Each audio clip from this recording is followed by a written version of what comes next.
এইଠି ইন্দ্রর পুଅ জয়ন্ত আজ্ঞা কুবের স্ত্রী জয়ন্তী কি বলাৎকার কলা। ধর্মরাজ হচ্ছেন যম দেবতা। আচ্ছা যমଙ୍କ নিকটরে কুবের ফেরাত দেলে আজ্ঞা অভিশাপ দেলে। অভিশাপ যম দেবতা ইন্দ্র পুଅ কলে মর্ত্যরে মଣିষ হইকি জন্ম হ মাইজিয়া হবু তো স্ত্রী কি পরপুরুষ বলাৎকার করিবে আউ তো স্ত্রী পাখকু পরপুরুষ গলা বেলে তোতে কেতে যে কষ্ট হব তোতে কেতে যে যন্ত্রণা হব তু সেই সময় জানিবু। এ অভিশাপ কু গ্রহণ করি ଭାରଦାର ଉପରେ ଜନ୍ମ ହେଲା କିଏ ନା ଇନ୍ଦ୍ର ପୁଅ। କୃଷ୍ଣ କହିଛନ୍ତି ଭାରଦା କହିବ କିଏ ଜିତିବ ବୋଲି ମହାଭାରତ ଯୁଦ୍ଧରେ। ତୃତୀୟ ଏ ଦ୍ୱିତୀୟ ପାଣ୍ଡବ ଭୀମ ଯାଇଛି ଭାରଦାକୁ ଆଣିବା ପାଇଁ। ଆଜ୍ଞା ସନ୍ଧ୍ୟା ହେଲେ ତ ଆସିବେନି ଶିବିର ଭିତରକୁ କେହି। ମହାଭାରତର ମଧ୍ୟସ୍ଥଳରେ ଆଜ୍ଞା ଯୋଉ ଖୁଣ୍ଟଟା ପୋତା ଯାଇଥିଲା ଆଜ୍ଞା ସେଟା କୋଉ ଖୁଣ୍ଟ? କୋଉ ଘୁଣ୍ଟ କି? ରକ୍ତ ଚନ୍ଦନ କାଠରେ ତିଆରି ଖୁଣ୍ଟ, ଯାହାକୁ ବିଦ୍ୟା ପରୀକ୍ଷା କଲା ବେଳେ ଦ୍ରୋଣାଚାର୍ଯ୍ୟ ସର ମାରିକି ତା ଡାଳ ସବୁ ଛିଣ୍ଡେଇ ଦେଇଥିଲା। ସେଇ ଖୁଣ୍ଟିରେ ଭାରଦା ବନ୍ଧା ଯାଇଛି। ଭୀମ ବାନ୍ଧି ଦେଇକି ଆସିଛି। ଆଜ୍ଞା ସହଦେବକୁ ପଠେଇଲା, କହିଲା ମୁଁ ଆଉ ମତେ ନିଦ ଲାଗୁଛି ଜୋରରେ, ମୁଁ ଠିକ ଯାଇପାରୁନି, ନା ନା ତୁ ଯା ଭାରଦାକୁ ଧରିକି ଆସି। ରାତି ପାଇବା ଅବସ୍ଥା ହଉଛି। ପାହିବ ପାହିବ ରଜନୀ ପରା ପାହିଟି ନାହିଁ,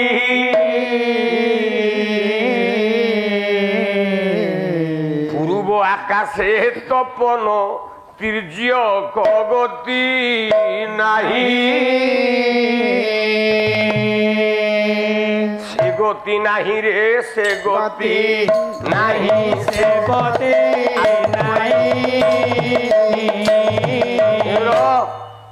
ରାତି ପାଇବ ହଉଛି। ଆଜ୍ଞା ସହଦେବ ଗଲା ବେଳୁ ଗୋଟେ ବାଘ ମୁହାଁ ଶୃଗାଳ,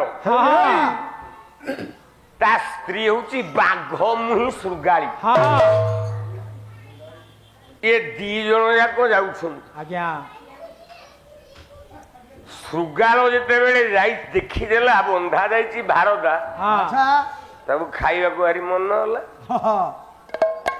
ଇଏ ଯେତେବେଳେ ଯାଉଛି ଖାଇବ ବାଘ ମୁହାଁ ଶୃଗାଳ, କହିଲା ଏଇ ଜମା ଜାଣିଲୋ ସେଇଟା ଦେହରେ ହାତ ମାରନା, ସେଇଟାକୁ ଛୁଇଁ ଦେଲେ ସରିଗଲା ନର୍କକୁ ଯିବ।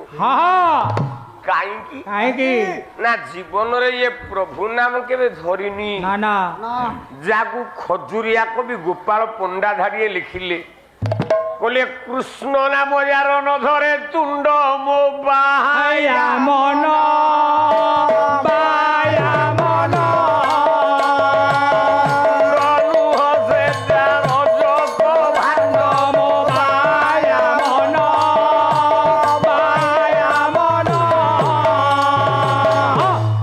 ଜୀବନରେ କୃଷ୍ଣ ନାମ ଟିକେ ତୁଣ୍ଡରେ ନ ଧରିଛି ସେଟା ତୁଣ୍ଡ ନୁହଁ, ସେଟା ରଜକ ଭାଣ୍ଡ। ରଜକ ବୋଲେ ଧୋବା, ଯୋଉ ଗଣ୍ଡି ଭିତରେ ସ୍ତ୍ରୀ ଲୋକମାନଙ୍କର ଅଇଳା ଅବର୍ଜନା ଲୁଗାକୁ କାଚେ, ସେ ଯିଏ ତା ପାଟିଟା ହଉଛି ସେ।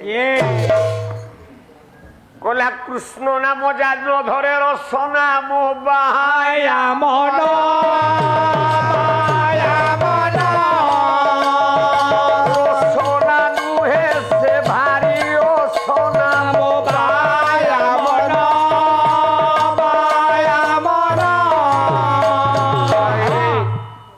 ଜୀବନରେ କୃଷ୍ଣ ନାମ ଧରିନି, ଏ ରାମ ନାମ ଧରିନି, ଏ ଭଗବାନ ନାଁ ଦିନେ ଧରିନି, ତମେ ଆକୁ ମାରିକି ଖାନି, ଖାଇଲେ ତମର ନରକ ଗତି ହେଇଯିବ।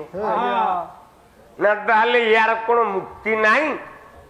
ନା ମୁକ୍ତି ଅଛି ନା ଇଏ କେମିତି ମୁକ୍ତି ପାଇବ ଏମିତି ଉତ୍ତର ଦେଲେ ମହାଭାରତ ଯୁଦ୍ଧରେ ହଁ କୋଉ ଦିନ କଣ ଘଟିବ ଆଜ୍ଞା ଇଏ ଯଦି ସବୁ କହିଦିଏ ହଁ ୟା ଛାତିଟା ଫାଟିଯିବ ଇଏ ମୁକ୍ତି ପାଇଯିବ। ହଁ ଶୃଗାଳୀ ପଚାରିଲା କହିଲା ସ୍ୱାମୀ ସ୍ୱାମୀ ମହାଭାରତ ଯୁଦ୍ଧରେ କୋଉ ଦିନ କଣ ହବ ଇଏ କଣ ଜାଣିଛି ନା ନା ଜାଣିନି ନା ତମେ ଜାଣିଛ ହଁ ନା ମୁଁ ଜାଣିଛି ନା ଟିକେ କହୁନ କହୁନାହାନ୍ତି ମୁଁ ଟିକେ ଶୁଣନ୍ତି ହଁ ଭାରଦା ବନ୍ଧା ଯାଇଛି କିନ୍ତୁ ତାକୁ ନିଦ ହେଇନେଇ ଉତ୍ତର ଦଉଛି ବ୍ୟାଘ୍ରମୁଖ ଶୃଗାଳ ଆଜ୍ଞା କହିଲା ଲୋ ଶୁଣୁ ଏ ମହାଭାରତ ଯେ ଯୁଦ୍ଧ ହୋଇବ ଭୀଷଣ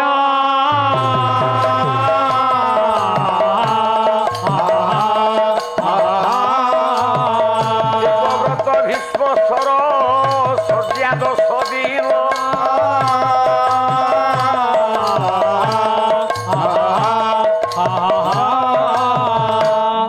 ଦିନ ଯୁଦ୍ଧେ ମନୁଟା ମରିବ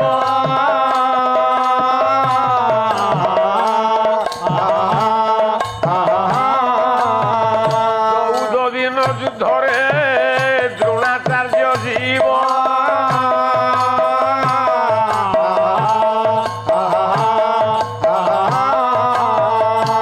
15 ଦିନେ ମରିବ କୃପାଚାର୍ଯ୍ୟ ବୀର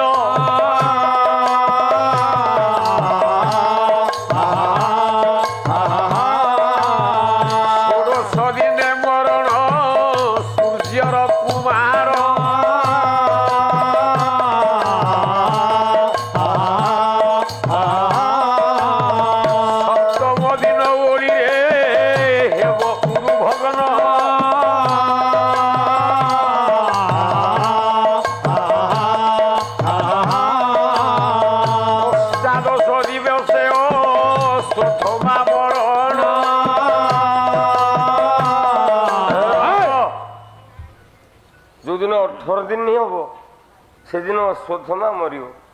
ପାଲା ବାଲା ଆସିଲେ କହିବେ ନାଇଁ ତ ଯୋଉ 7 ଚିରଞ୍ଜୀବୀ ଭିତରେ ଅଶ୍ୱତ୍ଥମା ଅଛି ମୁଁ ବି ମନା କରୁନି ଥିଲେ କଣ ହବ ମୁଁ ନୃସିଂହ ହୋତା ଠିଆ ହେଇକି ମରୁଛି ମୋ ଦେହ ଭଲ ନାହିଁ। ଠିକ ସେଇଭଳି ଅଶ୍ୱତ୍ଥମା ମୁଣ୍ଡରେ ଗୋଟେ ଅମୋଘ ମଣିଟିଏ ଅଛି। ଅଶ୍ୱତ୍ଥମା 5 ପାଣ୍ଡବ ଭାବି କାଇଁସିକା 5 ବୋଲେ ବ୍ରହ୍ମଶର ମାରିବ। ପାଣ୍ଡବ ମାନଙ୍କର ମରଣ ନ ହୋଇ ଦ୍ରୌପଦୀର 5ଟା ଯାକ ପୁଅ ମରିଯିବେ। ଆଉ ସେଇଠି ଦ୍ରୌପଦୀ ସତ୍ୟ କରେଇବ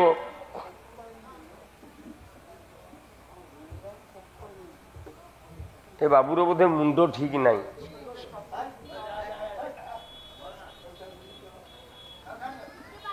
ଟାଇମ ପାସ୍ କରିବାକୁ ଆସିଛି ଆଉ ଯୋଉଦିନ ଅଷ୍ଟାଦଶ ବୋଲେ 18 ଦିନ ହବ ସେଇଦିନ ଅଶ୍ୱତ୍ଥମା ମୁଣ୍ଡରେ ଗୋଟେ ଅମୋଘ ମଣି ଥିବ। ସେ ମଣିକୁ ଦ୍ରୌପଦୀ କଥାରେ ଦ୍ୱିତୀୟ ପାଣ୍ଡବ ବୃକୋଦର ଚିରିକି ଭିଡ଼ି ଆଣିବ। ସେଇଦିନ ଠାରୁ ଅଶ୍ୱତ୍ଥମାକୁ ହବ କ୍ୟାନ୍ସର ଆଉ ସେ ଘା ଭଲ ହବନି ନା ତେଣୁ ସବୁଦିନ ବଞ୍ଚି ବଞ୍ଚି ମରିବ କୁମାର।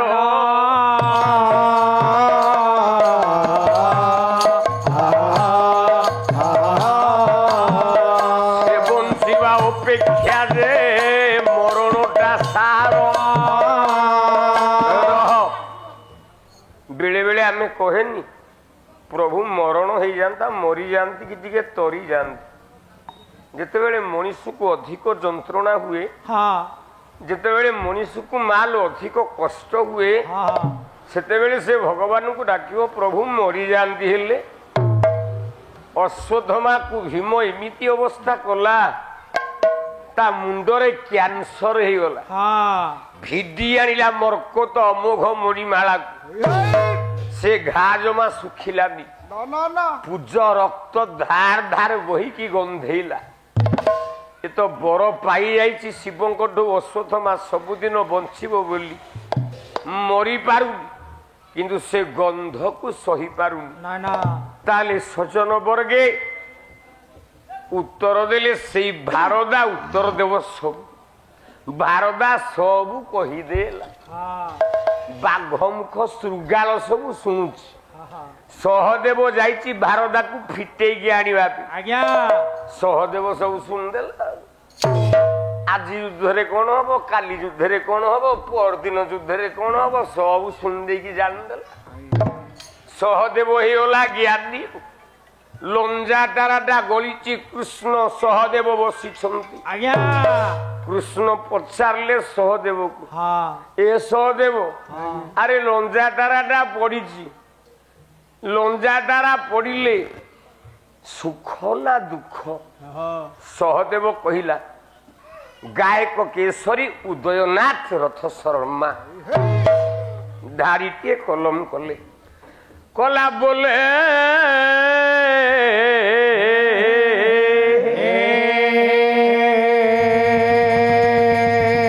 ସହଦେବ ଯୋଡ଼ି ଇଏ କର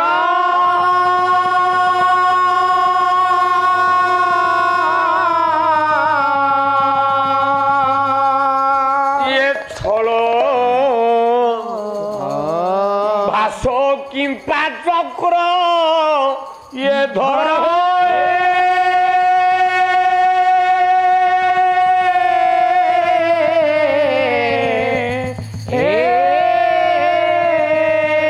ଆଉ ये लीला भियाण ये करिछ तो प्रभु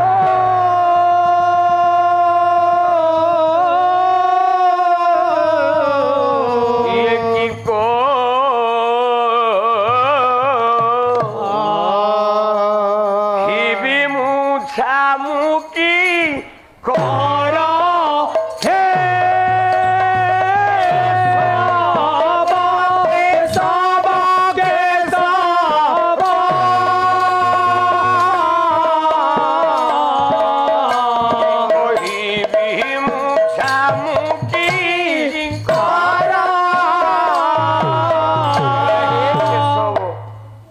ସହଦେବ ଉତ୍ତର ଦେଲେ କହିଲେ ପ୍ରଭୁ ତମେ କଣ ଜାଣିନ ପ୍ରଭୁ ତମେ ପରା ନିଜେ ଭାଗବତରେ କହିଛ କରିକ ରାଉଥା ଏ ମୁହିଁ ମୋ ବିନୁ ଅନ୍ୟ କେହି ନାହିଁ ମୋ ବିନୁ ଅନ୍ୟ କେହି ନାହିଁ ମୋ ବିନୁ ଅନ୍ୟ କେହି ନାହିଁ ହେ ପ୍ରଭୁ ଆପଣ କଣ ଜାଣିନାହାନ୍ତି ମର୍ତ୍ତ୍ୟ ଆସେ ରୋହିଣୀ ସୁନ୍ଦରୀ ମତେ ଆସେ ରୋହିଣୀ ସୁନ୍ଦରୀ ଭୀମନ୍ୟୁ ବଳେ ଧରି ଭୀମନ୍ୟୁ ଧରି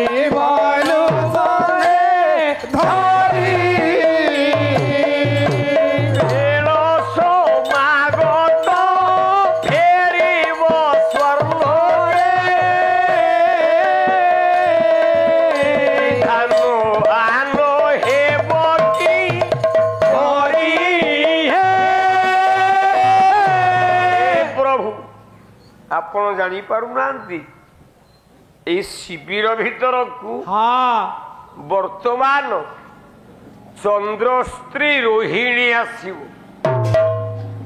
ନା କାହିଁକି ନା ଅଭିମନ୍ୟୁ ମରିବା ପାଇଁ ଆସିବ ନା ଅଭିମନ୍ୟୁକୁ ମାରିବା ପାଇଁ ତାର କଣ କାମ ନା ଅଭିମନ୍ୟୁ ଯେତେବେଳେ ଜନ୍ମ ହେଲା ଆଜ୍ଞା ପ୍ରଭୁ ତମେ ରୋହିଣୀର ସ୍ୱାମୀ ଚନ୍ଦ୍ର ଦେହରୁ 14ଟା କଳା ଆଣିକି ଅଭିମନ୍ୟୁ ଦେହରେ ପୁରେଇଛ 14ଟା କଳା ए अभिमन्यु हूँ अनादि शक्ति आउ गोटे झील को जन्म कर आदि शक्ति सी बर पाई जमी जन्म हम सेमती सांगे सांगे मर ना विश्वटा को जालीदब सी किए ना आपण मैंने भलरे जानी कला ये भूमि भार धरा हरण पाई की जन्म हेला से ही कन्या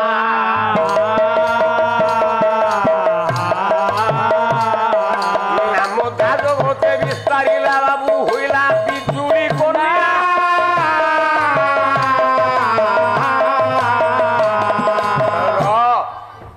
गोटे झील जन्म होला ना बिजुली कन्या जमती जन्म हम सेमती आसो ना विश्व प्रलय हम आउ ए जो छुआटा जन्म हो अभिमन्यु चंद्रर 14टा कला नहीं अनादि देहरे भर्ती कले नारायण गोटे कला ता एक्सपायरी डेट गोटे वर्ष 14टा कला अभिमन्यु 14 वर्ष मरिबो जदि 14 वर्ष रु गोटाए दिन अधिक हो जाए राति पाइले ता परदिन आग ता बापा को मारिबो तापरे प्रभु तोते मारिबो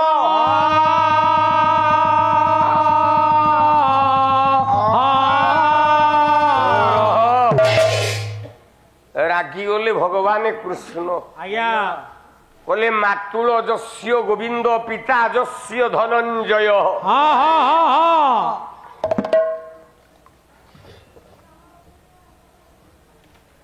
अभिमन्यु अणेशते नियति के नबाध्यते जा मामू भगवान कृष्ण जा बापा किचक बद्धरे गंगाधर मेहरधारी कलम करंतु कला धैर्य जा बीर्य देखी ये तो से देले बरो तो से देले बरो प्राण बांधव जदू पति के सबर पति के सबर जा मामू कृष्ण जा बापा अर्जुन जा बापा शिव बेके गांडीव धनु पकई हुलु हुलु करी फोपाड़ी ता पुओ मरिब सहदेव कहले न मरु मोर कौन जाऊँ से न मरु सी जदि न मला आसंता काली से आसंता कालीर राति पाइला पूर्वरु आगता बोपा को मारिब तापरे प्रभु तोते मारिब ना हाँ ठीक एतिकी बेले शून्य मार्गरु गोटे नारीटे प्रवेश कला तलु लिखिले गायक केशरी उदयनाथ रथ शर्मा कौन लिखिले कला एकाल आसे मर्त्य आरती मर्त्य बारी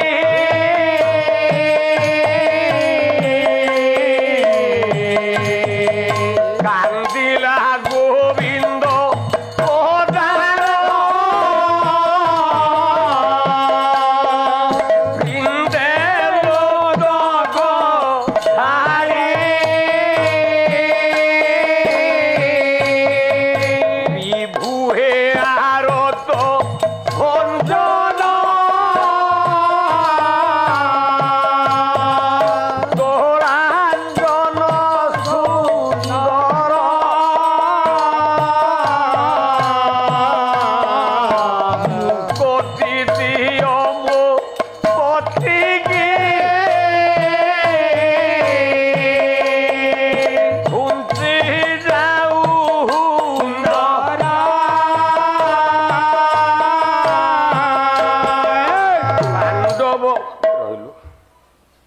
हेलो आपण बारंबार फोन कर उठेबनी माने रात्रि मु निश्चित गोटे मंच ऊपर पाला गाउँ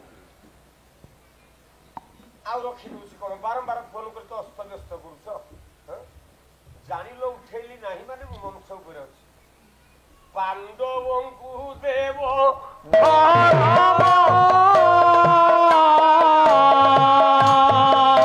ରାଜ୍ୟ କରିଛ ପର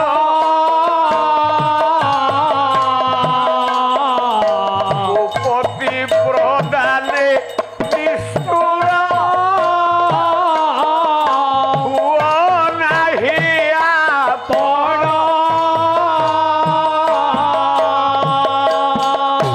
ପ୍ରଭୁ ମୁଁ ଆସିଛି ମୋ ସ୍ୱାମୀ କି ଫେରେଇ ଦିଅ।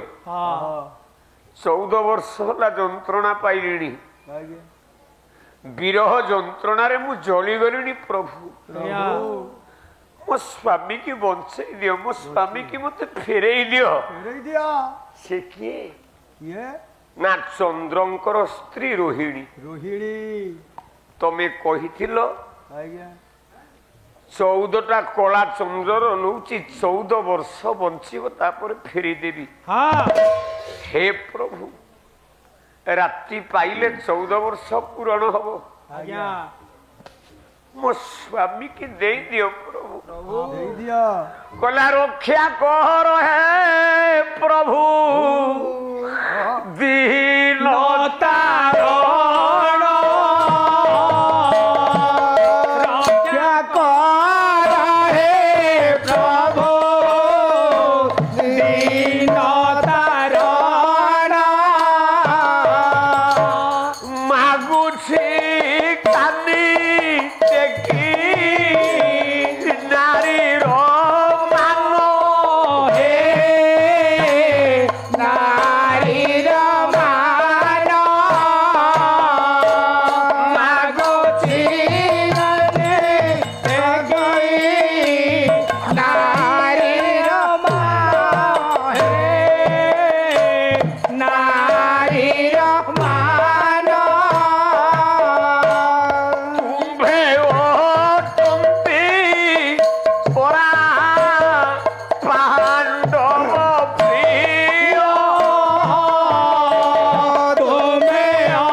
ମୋ ସ୍ୱାମୀ କି ମାଗୁଛି ଦେଇ ଦିଅନ୍ତୁ।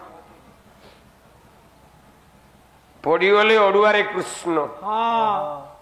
ଗୋଟେ ପଟେ ଭଣଜା, ଗୋଟେ ପଟେ ଚନ୍ଦ୍ର ସ୍ତ୍ରୀ ରୋହିଣୀ।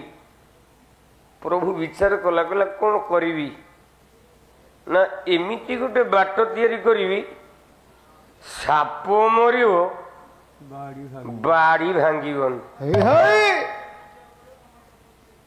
ନିଜେ ଭଗବାନ ନାରାୟଣ ଉତ୍ତର ଦେଲେ ରେ ମା ତୁ ଗୋଟେ କାମ କର ଛଦ୍ମ ବେଶକୁ ଧାରଣ କର। ଛଦ୍ମ ବେଶକୁ ଧରି ପାଣ୍ଡବ ମାନଙ୍କର ନାରୀ ମାନଙ୍କ ଭିତରେ ଲୁଚିକି ରହ। ରାତି ପାଇଲେ ପାଣ୍ଡବ କୌରବଙ୍କର ଯୁଦ୍ଧ ହବ। କାଲି ଦ୍ରୋଣାଚାର୍ଯ୍ୟ ହେବେ ସେନାପତି। ଆଉ କାଲି ଯୁଦ୍ଧରେ ଅଭିମନ୍ୟୁଟାକୁ ମାରିବା ଦାୟିତ୍ୱ ମୋର। ଅଭିମନ୍ୟୁ ମରିବ ତୁ ତୋ ସ୍ୱାମୀ କି ନେଇକି ଯିବୁ। ତୁ ଯା ରେ ମା। ପାଣ୍ଡବ ମାନଙ୍କ ନାରୀ ମାନଙ୍କ ଭିତରେ ଛଦ୍ମ ବେଶରେ ଲୁଚିଲା କିଏ ନା ଆପଣଙ୍କ ଚନ୍ଦ୍ର ସ୍ତ୍ରୀ ରୋହିଣୀ। ରୋହିଣୀ ଯୁଦ୍ଧ ଚାଲିଛି। ଏତେ ଏତେ ବଡ ବୀର ମାନେ ଥାଇବି ଦୁର୍ଯ୍ୟୋଧନର ଜିତାପଟ ହଉନି। କେମିତି ହବ? ଗଲା କାଲି ଅଷ୍ଟ୍ରେଲିଆ ଇଣ୍ଡିଆ ଖେଳ ହଉଥିଲା। କୁଟି ଦେଲେ 264 ରନ୍। ଯେମିତି ରୋହିତ ଶର୍ମା ଟା ଆଉଟ ହେଇଗଲା ନାଚିଲେ ଅଷ୍ଟ୍ରେଲିଆ ବାଲା। ହେଲେ ମୂର୍ଖ ଗୁଡାକ ଜାଣିପାରୁନାହାନ୍ତି କୋହଲିଟା ଅଛି। ଆ ତତେଇ ଦେଲା ପାହାରେ ପାହାରେ ଆଉ ଲାଷ୍ଟକୁ ଅଷ୍ଟ୍ରେଲିଆ ବୋପା ନା ପଚାରିଲେ ଆସିଲାନି ସବୁ ଛାଡିକି ଗାଲି ଘରକୁ ପଳେଇଲେ।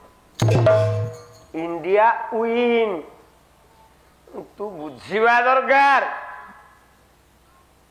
ମହାଭାରତ ଯୁଦ୍ଧ ହବ ଆସନ୍ତା କାଲି। ପାଣ୍ଡବ କୌରବ ଭିତରେ ଦ୍ରୋଣାଚାର୍ଯ୍ୟଙ୍କ ପାଖରେ କାନ୍ଦୁଛି, ଏ ଶକୁନି ପାଖରେ କାନ୍ଦୁଛି ଦୁର୍ଯ୍ୟୋଧନ ମାମୁଁ ପାଖରେ। ଏଠି ପାଲାବାଲା ମାନେ ଆସିକି ଲମ୍ବେଇ ଦେବେ ଶକୁନି ତା ନା କାହିଁକି ହେଲା କଣ ପାଇଁ ସିଏ ଶକୁନି ସମଗ୍ର କୁରୁକୁଳ ନିଧନ କେମିତି ଖାଇବାକୁ ଦେଲାନି ଟାଇମ ପାସ୍ ହେଇଯିବ ତାଙ୍କ ପାଲା ଶେଷ ଘରେ ଯାଇକି ଆରାମରେ ଡାଲମା ଭାତ ଖାଇକି ଶୋଇବେ। ବିଷ ବାଟରେ ଧକ କାନ୍ଦିଲା କିଏ ନା ଦୁର୍ଯ୍ୟୋଧନ ମାମୁଁ ଆଗରେ। କେମିତି କାନ୍ଦିଲା କେମିତି ଗଣକବି ବୈଷ୍ଣବ ପାଣି ଧାରିଏ କହିଲେ କହିଲା ସରିଲି ସରିଲି ମାମୁଁ ସରିଲି ସରିଲି ହେ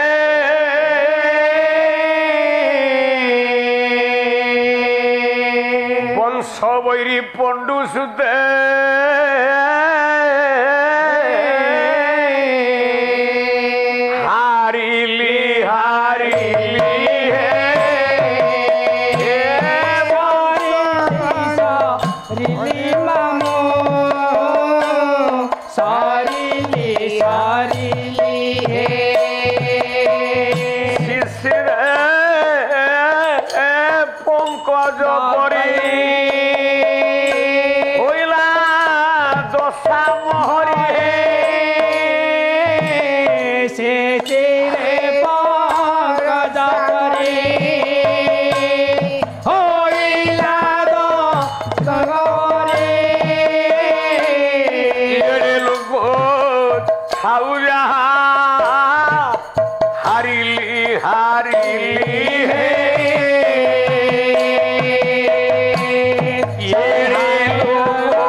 ଶକୁନି ହସି ଦେଲା କହିଲା ଭଞ୍ଜା ଆଜ୍ଞା ଆରେ ତୋ ଆଖିରେ ଲୁହ ଲୁହ ତୁ କାନ୍ଦୁଛୁ କାନ୍ଦୁଛୁ କାହିଁ କାନ୍ଦୁଛୁ କାନ୍ଦୁଛି ତ ଆରେ ଇଣ୍ଡିଆର ପରା ଗୋଟେ ବ୍ୟାଟ୍ସମ୍ୟାନ ହେଲେ ଅଷ୍ଟ୍ରେଲିଆର 10ଟା ୱିକେଟ ଯାକ ରନ ବାଡେଇ ଦବ। ତୋ ପାଖରେ ସେ ଭଳିଆ ବ୍ୟାଟ୍ସମ୍ୟାନ ଅଛି ତୁ ଡରୁଛୁ କାହିଁକି ପଠଉନୁ ଜଗିକି ଦେଲା 7 ନମ୍ବର ରୋହିତ ଶର୍ମା ପଠେଇଲା ହାର୍ଦ୍ଦିକ ପାଣ୍ଡ୍ୟା ସେ କଣ 3 ନମ୍ବରରେ ଯିବା ବ୍ୟାଟ୍ସମ୍ୟାନ କହିଲା ତୁ ଖାଲି ଥା ଆମେ ଜଗିଛୁ ଗୋଧା ଜଗିଛୁ ବାଟ ହେଲା ବେଳେ ବାଡିଆଟେ ବାଡେଇ ଦବୁ ଏକାଥରକେ ଅଷ୍ଟ୍ରେଲିଆ ଛାଡିକି ପଳେଇବ ସେଇଆ ହେଲା ଆଉ କଣ। ଆଉ ମୁଁ ତ ପାଲା ପେଣ୍ଡାଲକୁ ଆସିବା ପୂର୍ବରୁ ଅନେଇକି ବଇଛି ଆଉ ବଲ ପକେଇଲା ବୋଲର ଟେକି ଦେଲା ବ୍ୟାଟଟା ଯେ ଏକା ବେଳକେ ଛକା ତାର 264 ଇଣ୍ଡିଆର 267 ରନ ଇଣ୍ଡିଆ ଜିତିକି ଫାଷ୍ଟ। ଷଡଙ୍ଗୀ ପାଟପୁରର ଗାୟକଙ୍କ ସାହିତ୍ୟ ଚର୍ଚ୍ଚାରେ ମୁଗ୍ଧ ହୋଇ 101 ଟଙ୍କା ଭାରତ ମୁଦ୍ରା ପ୍ରଦାନ କରିଛନ୍ତି। ହଉ କଲ୍ୟାଣ କରନ୍ତୁ ସତ୍ୟନାରାୟଣ ମଙ୍ଗଳ ହଉ ବିନାୟକ ବାବୁଙ୍କର ବିନାୟକଙ୍କର ତ ଅନ୍ୟ ନାମ ହଉଛନ୍ତି ଗଣେଶ। ଆପଣ ସ୍ୱୟଂ ଗଣେଶ ସମାନ ସେଇ ଗଜାନନ ବକ୍ରତୁଣ୍ଡ ମହାକାୟ ସୂର୍ଯ୍ୟ କୋଟି ସମପ୍ରଭ ଗୋଟିଏ ସୂର୍ଯ୍ୟର ତେଜ ବୀର୍ଯ୍ୟ ଓଜ ଆଉ ବଳ ଆପଣଙ୍କୁ ସେଇ ବିନାୟକ ବୋଲି ସୂର୍ଯ୍ୟ ଦେବତା ବା ସେଇ ଗଣେଶ ପ୍ରଦାନ କରନ୍ତୁ। ଆପଣଙ୍କର ମଙ୍ଗଳ ହଉ। ସର୍ବେ ବୋଲ ଆନନ୍ଦେ କବାର ହରି ବୋଲ। ଆଜି ଆର ଗାଈକୁ କେହି ଟଙ୍କାଟେ ଦବନି। ଗଲା କାଲିଠୁ ଆଜି ଯାକେ ମାଗୁଛରେ ଟଙ୍କା 200ଟା ଦଉନୁ। ଜମା ଦେଲାନି। ନ ଦଉ ତା ପାଠ ଲୁଗାଟା ମୁଁ ନେଇଯାଇଛି। କହିଲି 200 ଟଙ୍କା ଦବୁନି ନ ଦେ। ତା 1200 ଟଙ୍କିଆ ପାଟ ଲୁଗାଟା ନେଇଯାଇଛି। କହିଲେ ଆଉ ନେହି ଦେଙ୍ଗେ। 200 ବଦଳରେ ଯଦି ଆଉ 100 ବଢେଇକି 300 ଦବୁ ତାହେଲେ ପାଟ ଲୁଗା ପାଇବୁ। ନଇଲେ ନେହି ଦେଙ୍ଗେ। ଆଉ ସେ ପାଟ ଲୁଗା ଯାହା ପାଖରେ ଅଛି ମୁଁ ବସା ଘରକୁ ଗଲା ବେଳକୁ ଯଦି ମୋ ଲୁଗା ନଥାଏ କାଲି ତା ଅବସ୍ଥା ବି ବାରଣ୍ଡା ଜିକଡା କରିଦେବି। ସଜ୍ଜନ ବର୍ଗେ ତାହେଲେ କାନ୍ଦିଲା କିଏ ନା ଦୁର୍ଯ୍ୟୋଧନ। ଶକୁନି କହିଲା କାହିଁ କାନ୍ଦୁଛୁ? ଆରେ ଆମର ବଡ ବ୍ୟାଟ୍ସମ୍ୟାନ ତ ଗୁରୁଦେବ ଅଛନ୍ତି। ଯା ଦ୍ରୋଣାଚାର୍ଯ୍ୟ ପାଖକୁ। ଦ୍ରୋଣାଚାର୍ଯ୍ୟ ଚାହିଁଲେ କାଲି ପାଣ୍ଡବ ହବ ପୃଥିବୀ। ଚାଲିଲା ଦୁର୍ଯ୍ୟୋଧନ। ଗୁରୁଦେବ ଦ୍ରୋଣାଚାର୍ଯ୍ୟଙ୍କ ନିକଟରେ ପହଞ୍ଚିଲା। କାନ୍ଦିଲା ଗୁରୁଙ୍କ ନିକଟରେ। କହିଲା ଆପଣ ପରା ମୋର ଗୁରୁ। କହିଲା ଘେନ ଘେନ ଘେନ ହେ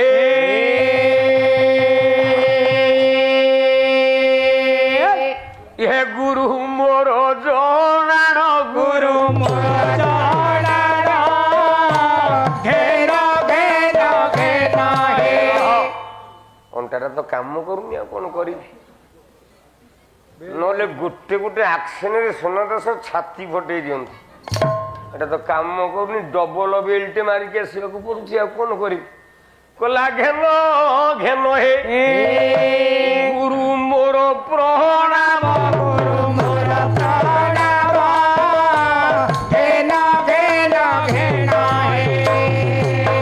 ମନରେ କି ମୋ ମନରେ କି ମୋ ମନରେ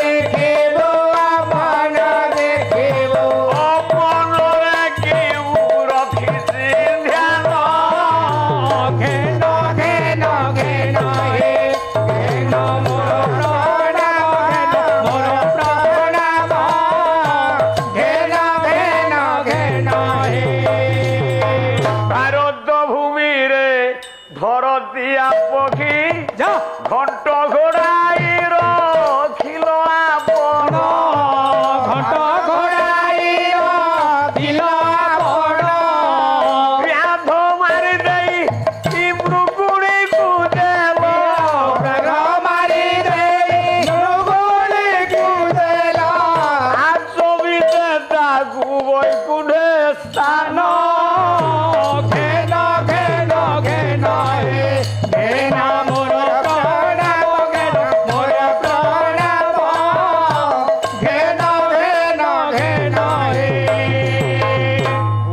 ପାଦ ତଳେ ପଡିଗଲା ଲୋମ ହେଇ। ଆଜ୍ଞା ତମ ବାଦ ହର୍ତ୍ତା କର୍ତ୍ତା ଆଉ କେହି ନାହାନ୍ତି।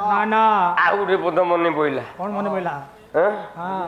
କବି ହେଲେ ସନ୍ଥ କବି ଭୀମ ଭୋଇ।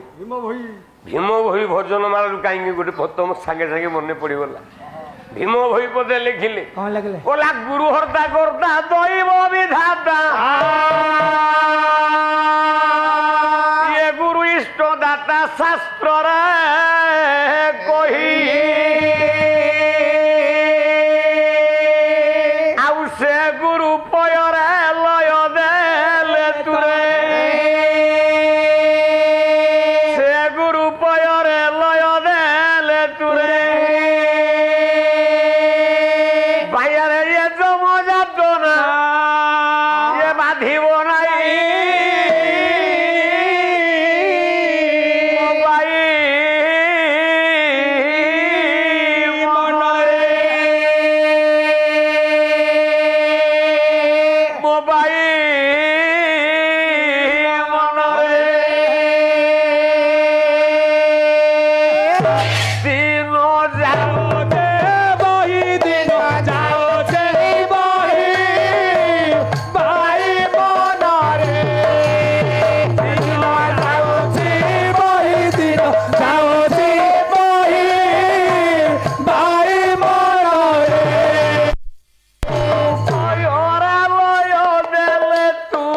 ସେ ଗୁରୁ ପାୟରେ ଲୟ ଦେଲେ ତୋରେ ସେ ଗୁରୁ ପାୟରେ ଲୟ ଦେଲେ ତୋରେ ସେ ଗୁରୁ ପାୟରେ ଲୟ ଦେଲେ ତୋରେ ଡ୍ରେସ ପିନ୍ଧିକି ଠିଆ ହେଇକି ଅନେଇଲେ ହୁତା ଝାଡ଼ିଦବ। ମୁଁ କହିଛି ଭାବନା ମୁଁ ଜାନୁ ହରା ହୋଇଛି ଦୁର୍ବଳ ଭାଷା ଗୋଳମାଳ ହେଲେ ହୋଇବି ପ୍ରବଳ। ସେ ଗୁରୁ ପାୟରେ ଲୟ ଦେଲେ ତୋରେ ସେ ଗୁରୁ ପାୟରେ ଲୟ ଦେଲେ ତୋରେ ମୋ ଯାତନା ଭାଇବ ନାହିଁ ଭାଇ ମନରେ ଦିନ ଯାଉଛେ ବହି ଦିନ ଯାଉଛେ ବହି ଭାଇ ମନରେ ଦେଖ ଗୁରୁ ଗାଦା ପାଦା ଗାଦା ଗାଦା ପାଦା ଗୁରୁ ଗାଦା ପାଦା ଗାଦା ପାଦା ପାଦ ଗୁରୁ ଛଡା ଗତି ମୁଁ କବି ନାହିଁ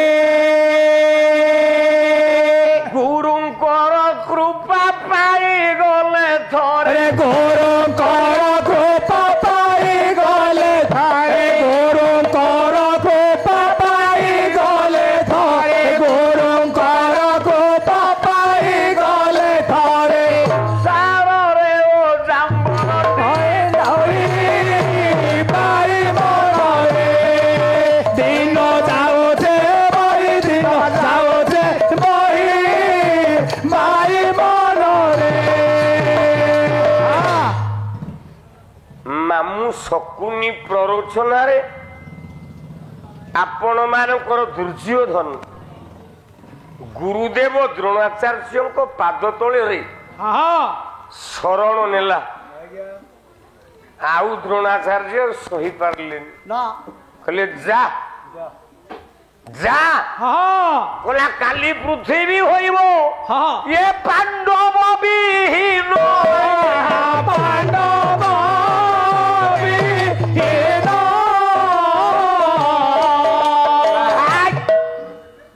କହିଲା କାଲି ଠାରୁ କୁନ୍ତି ହେବ ଏ ପୁତ୍ର ପୌତ୍ର ହୀନ ପୁତ୍ର ଯା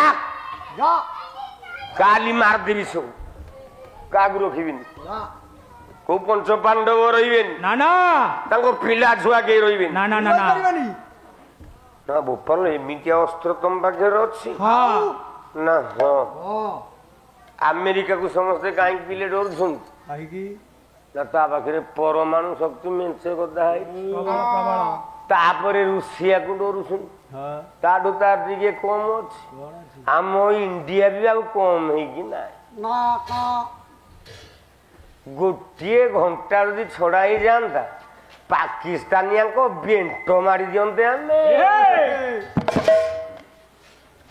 ଏମିତି ଗୋଟେ ରାତି ଆସିକି ଜଣେ ଭାରତୀୟର ମୁଣ୍ଡ କାଟିକି ନେଇଗଲେ ମୋଦି ଅର୍ଡର ଦେଇଦେଲା ଅଧା ରାତି ହେଇଛି ଆଉ ଗଲେ ହେଲିକପ୍ଟର ନେଇକି 350 ଶୋଇଥିଲେ ଏକାଥରେ ସଫା କରିଦେଇକି ଆଇଲେ। ସେଇଦିନଠୁ ଆଉ ପାକିସ୍ତାନୀ ଆସୁଛନ୍ତି ଆଉ ଅନୁପ୍ରବେଶ ସେତେ ଅଛି ବନ୍ଦ ଆଇଲେ ଖାଲି ହଣା ହଉ ଯେମିତି ସନା ଦାସ ପେଣ୍ଡାଲକୁ ଆଇଲେ ମୁଁ ତାକୁ ହାଣିବା ପାଇଁ ବଇଛି। ତେଣୁ ଦିନ ଯାଇଛି ଦ୍ରୋଣାଚାର୍ଯ୍ୟ ଇଏ ଟିକେ ମିଠା ଆଜ୍ଞା ମୁଁ ଆପଣ ମାନଙ୍କ ମନକୁ ଟିକେ ସୁଖ ଦବା ପାଇଁ ଆନନ୍ଦ ଦବା ପାଇଁ ବାଦ ପାଲାରେ ଗାୟକ ମାନେ ପଦେ ପଦେ ଟିକେ ଟିକେ କୁହାକୁହି ନହେଲେ ପାଲାର ଛୁଙ୍କଟା ଟିକେ ଭଲ ଲାଗିବନି ନହେଲେ ଏ ପଦଟା ନ କହିଥିଲେ କଣ ମୋ ପାଲା ଚାଲି ନଥାନ୍ତା। ତେଣୁ ଏ ପଦେ ପଦେ ଟିକେ ହେଲେ ଆପଣ ମାନଙ୍କୁ ଟିକେ ଆଉ ଟିକେ ମଜା ଲାଗିବ ବଡିଟା ବୋଲେ ଦେହଟା ଟିକେ ଗରମ ଲାଗିବ। ଡାକିଲେ ଗୁରୁଦେବ ଦ୍ରୋଣାଚାର୍ଯ୍ୟ ପାଖରେ ଦୁର୍ଯ୍ୟୋଧନ କହିଲା ତମ ପାଖରେ ଏମିତି କୋଉ ଅସ୍ତ୍ର ଅଛି କହିଲା କୋଉ ଅସ୍ତ୍ର ଅଛି ଆସନ୍ତା କାଲି ଏ ବିଶ୍ୱକୁ ପାଣ୍ଡବ ବିହୀନ କରିବା ପାଇଁ ମୁଁ ତିଆରି କରିବି ଚକ୍ରବ୍ୟୁହ। ଦୁର୍ଯ୍ୟୋଧନ ଟିକେ କାନେଇଲା କହିଲା କଣ କହିଲ ନା ଚକ୍ରବ୍ୟୁହ ନା କଣ କହିଲ ନା ଚକ୍ରବ୍ୟୁହ ନା ସେ ଚକ୍ରବ୍ୟୁହଟା କେମିତିଆ? କେମିତିଆ? ସେ ଚକ୍ରବ୍ୟୁହଟା କଣ? କଣ? ଦ୍ରୋଣାଚାର୍ଯ୍ୟ ଉତ୍ତର ଦେଲେ, କଣ? କଲମ କଲେ ଗାୟକ କେଶରୀ ଉଦୟନାଥ ରଥ ଶର୍ମା। ମୋ ଲୋକ ଗଲା କାଲି। ଆଉ ଆଜି ଟିକେ ଆସିକି ଦେଖ ନୃସିଂହ ତା ପ୍ରଥମରୁ କେତେ ଲୋକ ବସିଛି ଏଇ ନ୍ୟାୟରେ। ଏଥିରେ ମୋର ଗର୍ବ ନାହିଁ। ମୁଁ କୋଉ ଯୋଗ୍ୟ ବେଳା କି ଅଯୋଗ୍ୟ ବେଳାରେ ମୋ ମା ମତେ ଜନ୍ମ କରିଛି ମୁଁ ଜାଣିନି। ଜୀବନରେ ମୋର ଅନ୍ୟ କୌଣସି ବୃତ୍ତି ନାହିଁ। କେବଳ ସତ୍ୟନାରାୟଣ ଚାମର ବ୍ୟତୀତ 30 ବର୍ଷ ବିତିଗଲା କଳା ଜୀବନରେ ମୁଁ ଆପଣମାନଙ୍କୁ ଗୋଟିଏ ଗୋଟିଏ ମୁଣ୍ଡିଆ ମାରୁଛି। ଜଗନ୍ନାଥ ଆପଣମାନଙ୍କର ଚଲାପଥକୁ କୁଶବିତ କରନ୍ତୁ। ଆପଣମାନଙ୍କର ମଙ୍ଗଳ ହଉ। ଆଉ ଏ ଅନୁଷ୍ଠାନ ଦୀର୍ଘଜୀବୀ ହଉ। ଆଉ ଆପଣଙ୍କ ସପରିବାର ସମସ୍ତଙ୍କର ମଙ୍ଗଳ ହଉ। ସର୍ବେ ବୋଲାନନ୍ଦେ କବା ହରି ବୋଲ। ଗୁରୁଦେବ ଦ୍ରୋଣାଚାର୍ଯ୍ୟ କହିଲେ ମାରିଦେବି ଏଇଟାକୁ। ପାଣ୍ଡବ କାଲି ରହିବେନି। ନା ନା ନା କାଲି କୋଉ ଯୁଦ୍ଧ ହବ? କ୍ଷେପଣାସ୍ତ୍ର ହବ ନା ଟ୍ୟାଙ୍କ ଯୁଦ୍ଧ ହବ ନା ବନ୍ଧୁକ ନା କିଛି ଦରକାର ନାହିଁ। ମୁଁ ଗୋଟିଏ ବ୍ୟୁହ ତିଆରି କରିଛି। ନା ସେ ବ୍ୟୁହଟା କଣ? ନା ତା ନାଁ ହେଲା ଚକ୍ରବ୍ୟୁହ। ନା ସେ ଚକ୍ରବ୍ୟୁହଟା ଦେଖିବାକୁ କେମିତିଆ? କେମିତିକା? ନା ଶୈବ ଚକ୍ରୀବତ ଚକ୍ରାକାର। ଶୈବ ଚକ୍ର ସେ ଚକ୍ରାକାର। ଶୈବ ଚକ୍ରୀବତ ଚକ୍ରାକାର। ଶୈବ ଚକ୍ରୀ ଚକ୍ରବର୍ଣ୍ଣକାର। ଚକ୍ରବ୍ୟୁହ ଗୋଟି ଅଟେ ରୁଚିର। ଚକ୍ରବ୍ୟୁହ ଗୋଟି ଅଟେ ରୁଚିର। ହଣା ଠାରୁ ପୁଛ ପର୍ଯ୍ୟନ୍ତ ରମ୍ୟ। ହଣା ଠାରୁ ପୁଛ ପର୍ଯ୍ୟନ୍ତ ରମ୍ୟ। ଆଠ ଘରରେ ହୋଇଛି ସମ୍ପୂର୍ଣ୍ଣ। ଖେନ ଧୀର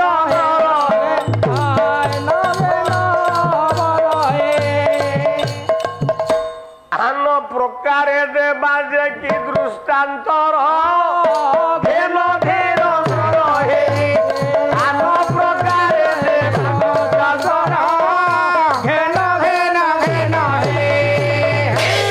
ହେଲା ଶୈବ ଚକ୍ରୀବତ ଚକ୍ରାକାର। ଚକ୍ରୀ ଚକ୍ରୀ ସର୍ପ ସାପର ଅନ୍ୟ ନାମ ଚକ୍ରୀ। ସାପ ଯେତେବେଳେ ଚେକା ମାରିକି ଶୁଏ ଶୁଏ ତା ମୁଣ୍ଡଟା କୋଉଠି କି ତା ଗଣ୍ଡିଟା କୋଉଠି ଆମେ ଜାଣିପାରିବା କି? ଜାଣିପାରି ନଥାଏ। ମୁଁ ଏମିତି ଗୋଟେ ବ୍ୟୁହ କରିଛି ତା ଭିତରକୁ ପଶିବା ସହଜ ନୁହଁ କି ବାହାରିବା ସହଜ ନୁହଁ। 8ଟା ଘର ତିଆରି କରୁଛି ତା ଭିତରେ। 12ଟା ଗେଟ୍ ଅଛି। 12ଟା ଦ୍ୱାର ଲାଗିଛି। ଆଉ ସେ 12ଟା ଦ୍ୱାରରେ 12 ଜଣ ରଥୀ ରହିବେ। ଆଉ ସେ 12 ଜଣ ରଥୀ ଯିଏ ବ୍ୟୁହ ଭିତରକୁ ପଶିଲା ସେ ସଫା ନା। ହଁ ନା କେମିତିଆ ସେ ବ୍ୟୁହ? କେମିତିକା?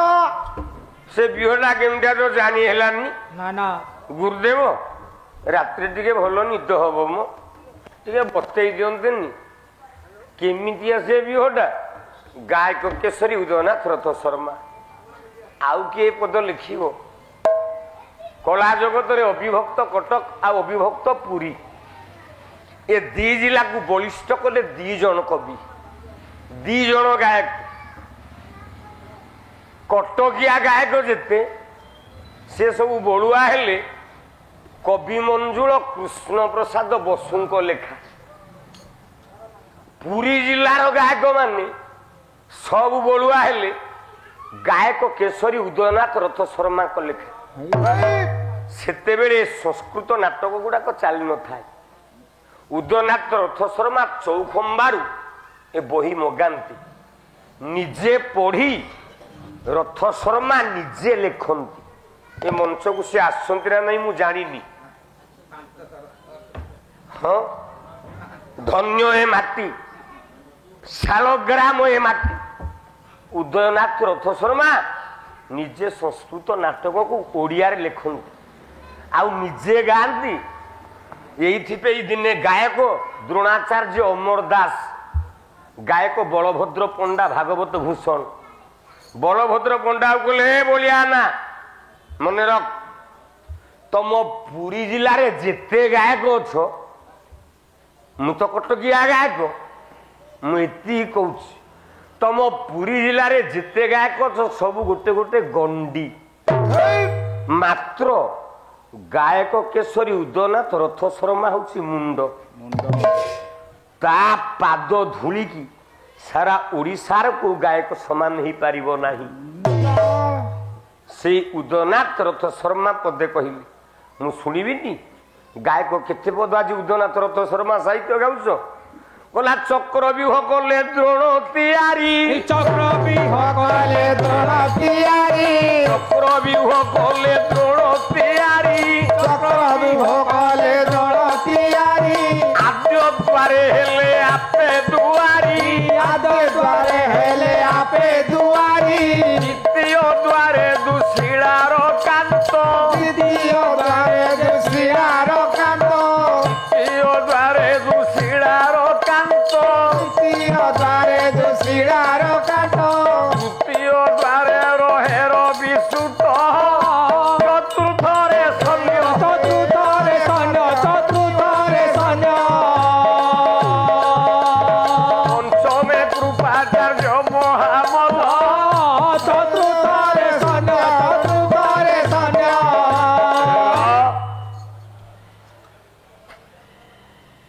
ଦ୍ରୋଣ ତିଆରି କଲେ, ଚକ୍ର ବିହ କଲେ ଦ୍ରୋଣ ତିଆରି, ଆଦ୍ୟ ଦ୍ୱାରେ ହେଲେ ଆପେ ଦୁଆରି। କହିଲେ ପ୍ରଥମ ଗେଟ୍ ମୁଁ ଜଗିବି, ଦ୍ୱିତୀୟ ଦ୍ୱାରରେ ଦୁଶିଳାର କାନ୍ତ, କାନ୍ତ, କୌରବ ଦୁର୍ଯ୍ୟୋଧନର ଭେଣେଇ, ଦୁଶିଳା ସ୍ୱାମୀ ଜୟଦ୍ରଥ ରହିବ 2 ନମ୍ବର ଗେଟକୁ ଜଗି। ତୃତୀୟ ଦ୍ୱାରରେ ରହିବ ରବିସୂତ, ରବିସୂତ ବୋଲେ କର୍ଣ୍ଣ। ଚତୁର୍ଥ ଦ୍ୱାରରେ ରହିବ ଶଲ୍ୟ। 5 ନମ୍ବର ଗେଟକୁ ଜଗିବେ କୃପାଚାର୍ଯ୍ୟ ମହାମଲ୍ଲ। ଗଲା ଆଜ୍ଞା 5ଟା ଗେଟ୍। 6 ନମ୍ବର ଗେଟରେ କିଏ ଜଗିବ? 6 ନମ୍ବର ଗେଟ୍ କିଏ ଜଗିବ? କ୍ଷତ୍ରିୟ ବୃନ୍ଦ ବୃନ୍ଦାର୍କ ମଘବା, ସକ୍ରିୟ ବୃନ୍ଦ ବୃନ୍ଦ କଳଧନା, କ୍ଷତ୍ରିୟ ବୃନ୍ଦ ବୃନ୍ଦାର୍କ ମଘବା, କ୍ଷତ୍ରିୟ ବୃନ୍ଦ ବୃନ୍ଦ କଳଧବା, ହସ୍ତେ ରହିଲେ ହୋଇ ଭୂରି ଶ୍ରବା, ଷଷ୍ଠେ ରହିଲେ ହୋଇ ଭୂରି ସଭା, ଷଷ୍ଠମେ ଅଳମ୍ବୁ ଷୋଳାୟୁଧ, ସପ୍ତମେ ଅଣସାୟୁଧ, ଅସୁର ଗଣେଜା ବୀର ପ୍ରସିଦ୍ଧ, ନାମ ଗ୍ରୁପ ବର୍ମା, ରାମକୃଷ୍ଣ କର, ରାମକୃଷ୍ଣ କର, ଦଶମ ଦ୍ୱାରେ ରହେ ଅଶ୍ୱତ୍ଥମା,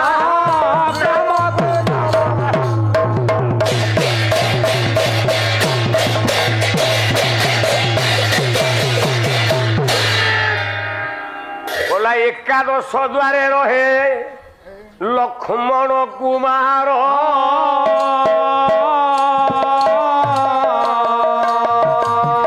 ଦ୍ୱାଦଶ ଦ୍ୱାରେ ଶକୁନି କୌରବ ଯେ ସାର,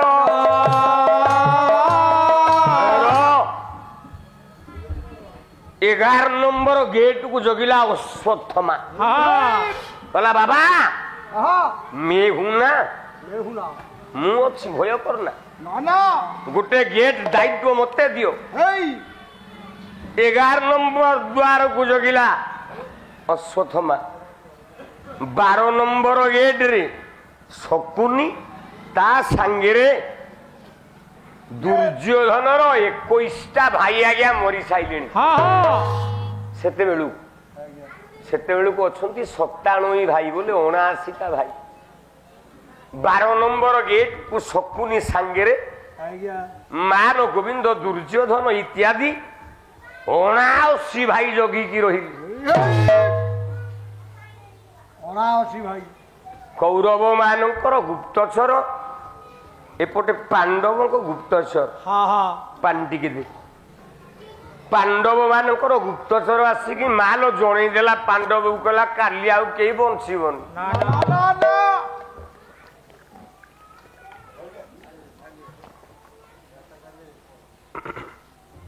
ନା କାହିଁକି ନା କାଲି ସବୁ ମରିଯିବ ନା କାରଣ ନା ଦ୍ରୋଣାଚାର୍ଯ୍ୟ ତିଆରି କରିଛି ଚକ୍ରବ୍ୟୁହ ତମ ପାଣ୍ଡବ ମାନଙ୍କ ଭିତରୁ ଜଣେ ବାହାର ଲୋକ 2 ଜଣ ଏ ଚକ୍ରବ୍ୟୁହକୁ ଭେଦ କରି ଜାଣନ୍ତି 3 ରୁ 4 ଜଣ ଜାଣିନାହାନ୍ତି ନା ସେ 3 ଜଣ କିଏ କିଏ କହିଲା ମର୍ତ୍ତ୍ୟରେ ବିନ୍ଧିବ ଏକା ତୃତୀୟ ପାଣ୍ଡ ହବ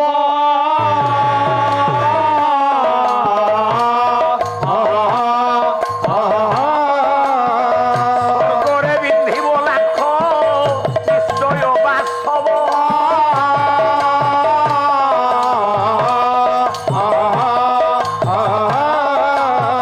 ପାତାଳପୁରରେ ସିନା ବାସୁକି ବିନ୍ଧିବ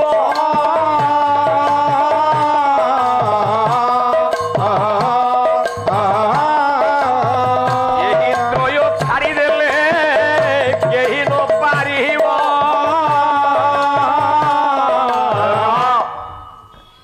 ଏ 3 ବାଦ ଆଉ ଜଣେ ଜାଣିଥିଲା ଚକ୍ରବ୍ୟୁହ କେହି କେହି କହନ୍ତି କର୍ଣ୍ଣ ନାଇଁ ଆଜ୍ଞା ଭୁଲ ଆଉ ଆମେ ତ ଗାୟକ ଗୁଡାକ ବାପା लो ଗାଲୁଆ ଗୁଡାକ ଆପଣ ପ୍ରଶ୍ନ ଟିଏ ପଚାରିବେ ମତେ ମୁଁ ଯେତେ ଉତ୍ତର ଠିକ ଦିଏ ସେ ଗାୟକ କହିବ ହେଲାନି ଯେତେ ଉତ୍ତର ଠିକ ଦିଅନ୍ତୁ ସେ ଗାୟକ କହିବ ହେଲାନି ସେ ମାନିବାକୁ ନାରାଜ ତାକୁ 1000 ବହି ଦେଖୁନ କାରଣ ଆମ ଗାୟକଙ୍କଠୁ ବଡ ଗାଲୁଆ ବ୍ରହ୍ମାଣ୍ଡରେ କି ନାହାନ୍ତି ଯେତିକି ପ୍ରଶ୍ନ ପଚାରିଛ ଗୋଟାଏ ଉତ୍ତର 4 ଦିନରେ ନୃସିଂହ ହୋତା ରଖିନି ମୋର ଗୋଟିଏ ପ୍ରଶ୍ନ 4 ଦିନ ହେଇଗଲାଣି ଦେଖିବା ଆଉ ଗୋଟେ ଦିନ ତ ଅଛି ଆଉ ତମେ କେମିତିଆ ପାଲା ବାଲା ଉତ୍ତରଟା ଟିକେ ଦବ କେମିତି ମୁଁ ଟିକେ ଦେଖିବି ଆଉ ଗୋଟେ ଦିନ ଅଛି ସଜ୍ଜନ ବର୍ଗେ 3 ଜଣ ବିନ୍ଧିବେ ଆଉ ଯୋଉ 4 ନମ୍ବର ଜଣକ ଏଇଟା ତ ବଡ ରଚନାମୂଳକ ପ୍ରଶ୍ନ ଉତ୍ତର ନୁହଁ ଏଇଟା 1 ମାର୍କିଆ କ୍ୱେଶ୍ଚିନ୍ ଆନ୍ସର ଗୋଟେ ମାର୍କିଆ କ୍ୱେଶ୍ଚିନ୍ ଟେ ଦଉଛି ଏ 3 କି ଛାଡିକି 4 ନମ୍ବର ଚକ୍ରବ୍ୟୁହଟା ଭେଦ କଲା ବାଲା ପାଣ୍ଡବ କୌରବ ଭିତରେ ଆଉ ଜଣେ ଥିଲା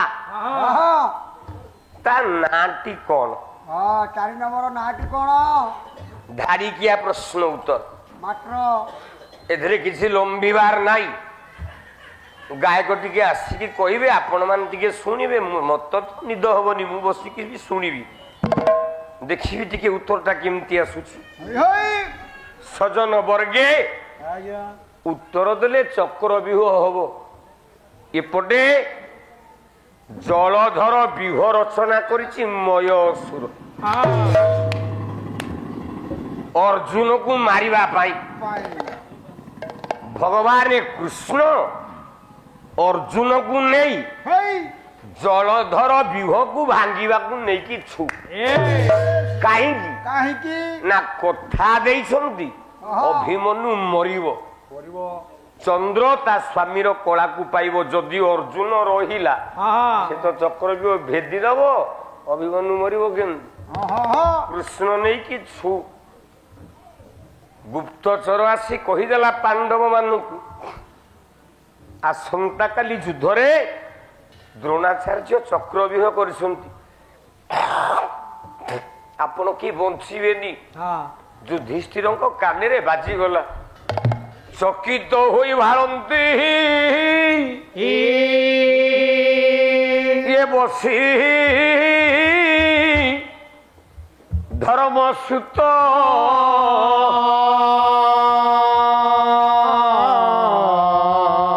ଚକ୍ରବ୍ୟୁହ ଭେଦନେ କେ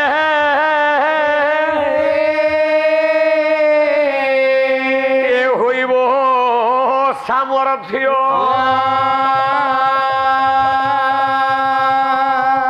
ଭୀମେ ବୋଲନ୍ତି ବାଣୀ ଭୀମେ बोलती बाड़े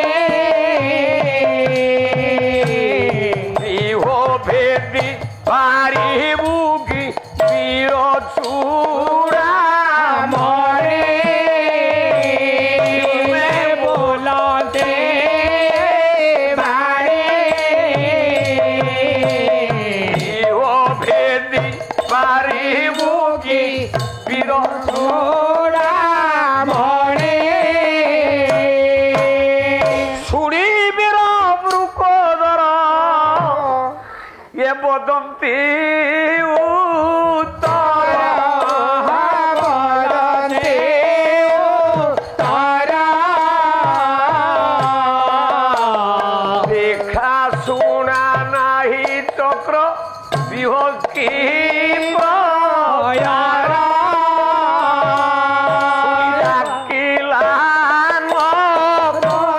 सोनेगा केला तारा বিহ ভেদি নাসিবঙ্গি মোহর तारा ডাকিলা सोनेगा केला तारा দূত প্রবেশ করেছি কই দেইছি চক্রবিহ কালি হব তুমি পাণ্ডব মানে মরিব যুধিষ্ঠির গানে বাজিলা ହେଲେ କଣ କରାଯିବ ଅର୍ଜୁନ ତ ନାହିଁ ଜଳଧର ବିହ ଭାଙ୍ଗିବାକୁ ଯାଇଛି ଆରେ ଭୀମ ତୁ ଚକ୍ରବ୍ୟୁହ ଭେଦ କରିପାରିବୁ ବାପା ନକୁଳ କହିଲେ କଣ ଭାବୁଛ ଏ ବ୍ୟୁହ ଭେଦ କରିକି ବଂଶ ବୁଡେଇବାକୁ ଚାହୁଁଛ ମୋ ଭୀମ ଭଳିଆ ଭାଇକି ମାରିବାକୁ ଚାହୁଁଛ ପାରିବନି ଅନ୍ତରରେ ଆପଣ ମାନଙ୍କର ଧର୍ମରାଜ ଯୁଧିଷ୍ଠିର ଭଗବାନଙ୍କୁ ଡାକିଲେ କହିଲେ ପ୍ରଭୁ ପ୍ରଭୁ ଅନ୍ତରାତ୍ମାରେ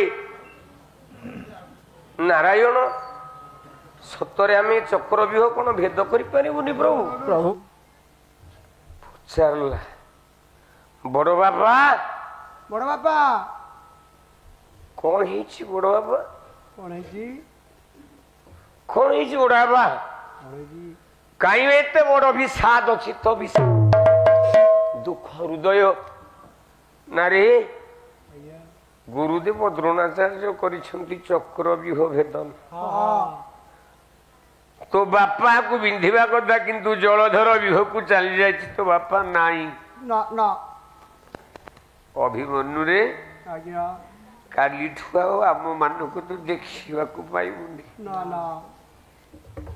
କାଲି ଆମ ସମସ୍ତଙ୍କୁ ଦ୍ରୋଣାଚାର୍ଯ୍ୟ ମାରିଦେବି ହସିଦେଲା ଅଭିମନ୍ୟୁ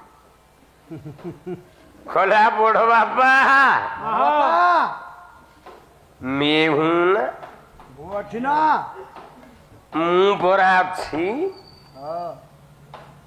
କୋହଲି ଅଛି ଏ ଜାଡେଜା ଅଛି ପାଣ୍ଡିଆ ଅଛି 12ଟା ବଲକୁ 4ଟା ରନ ତମେ ଅଷ୍ଟ୍ରେଲିଆ ବାଲା ଜିତିବ ବୋଲି ଭାବିଛ ଯଦି 12ଟା ବଲରେ 42 ରନ ଥାନ୍ତା ତଥାପି କୁଟି ଦେଇଥାନ୍ତେ ଅଭିମନ୍ୟୁ ଉତ୍ତର ଦେଲା ବଡ ବାପା ମୁଁ ଭେଦିବି ନା ଚୁପ ପାଟି କର ନା ଯା ଘରକୁ ମୂର୍ଖ ଛୋଟିଆ ଛୁଆଟା ତୁ କଣ ଯିବୁ ଚକ୍ରବ୍ୟୁହ ଭେଦ କରିବାକୁ ଦ୍ରୋଣାଚାର୍ଯ୍ୟଙ୍କର ମରିବାକୁ ଯିବୁ ଆମ ଆଖି ଆଗରେ ଆମେ ତତେ ମାରିଦବୁ ନା ଓ ମତେ ଛୋଟିଆ ଭାବିଦେଲ ଛୋଟ ଭାବୁଛନ୍ତି ମତେ ସାନ ସିନା ଦାନତା ମହାନ ମୋ ଠାରୁ ଆହୁରି କେତେ ଛୋଟ ପିଲା ଥିଲେ ମୋର ଗୋଟେ ଛୋଟ ଭାଇ ଥିଲା କହିଲା ନାମ ଗୋଟେ ଗଡଇ ତାବେଲାଳ ସେନ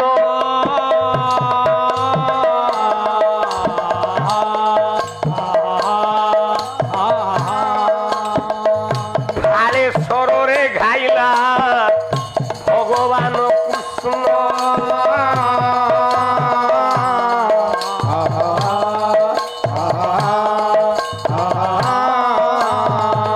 ସାତ ବରଷ ବାଳକ ଧ୍ରୁବ ବୋଲି ଥିଲା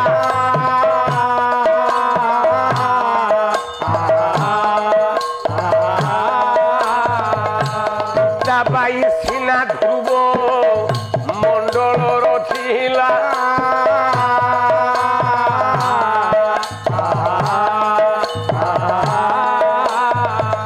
କେତେ ସାନ ଜଗତରେ ଅଟନ୍ତି ମହାନ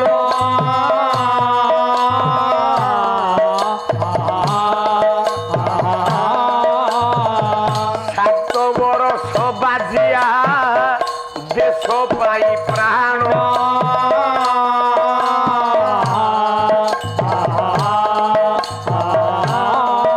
ବାର ବର୍ଷ ଧର୍ମପଦ କୋଣାର୍କୁ ଡେଇଁଲା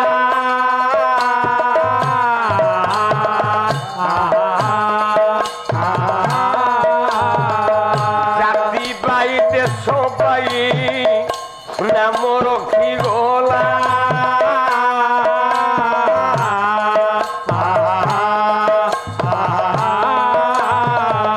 ବାର ବର୍ଷର ଥିଲା ଘଟୋତ୍କଚ ବୀର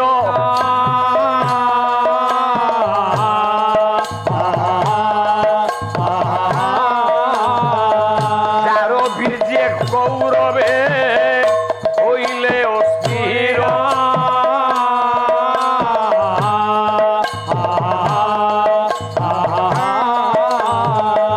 মোর ভাই থিলা নাম তাপবু বাহন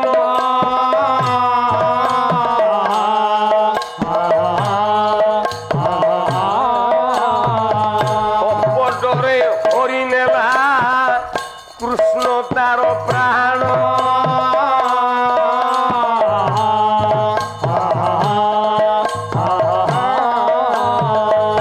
শুনিবে গুণী কজনে দেব নিমন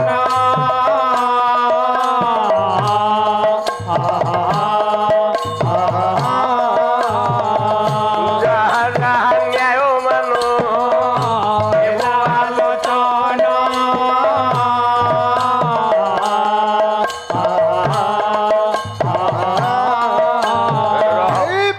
সই টাইম কেটা হলা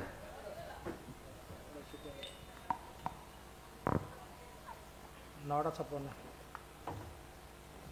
ବାପା ଆପଣ କହିଛନ୍ତି କି ପିଲାବାଲାଙ୍କୁ ଲେଟ୍ରେ ଆସିବା ପାଇଁ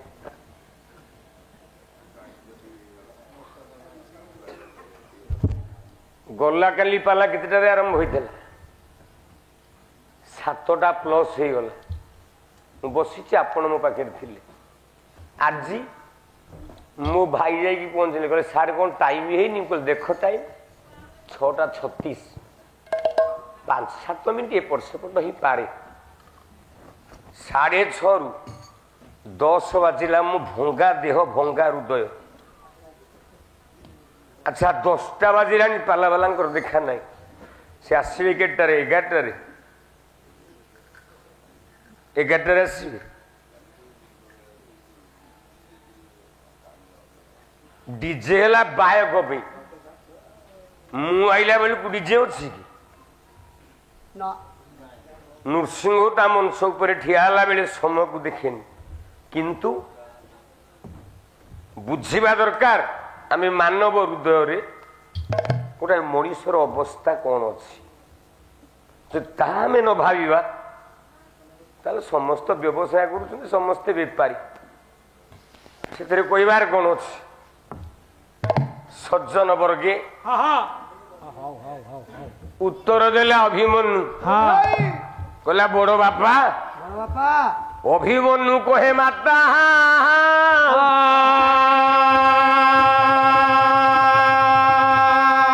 ଇଏ ଗର୍ଭେ ଥିଲା ବେଳେ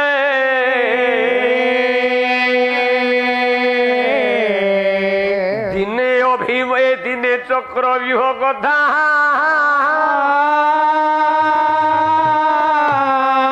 ମୋ ତାତ କହୁଥିଲେ ଜନନୀ ସଙ୍ଗେ ମୁଁ ରଙ୍ଗେ ନିଦ୍ରା ଗଲି ଜାଣି निद्रा जाने ବାହୁଡ଼ିବା କଥା ତେଣୁ ନ ପାରିଲି ଶୁଣି ବାହୁଡ଼ିବା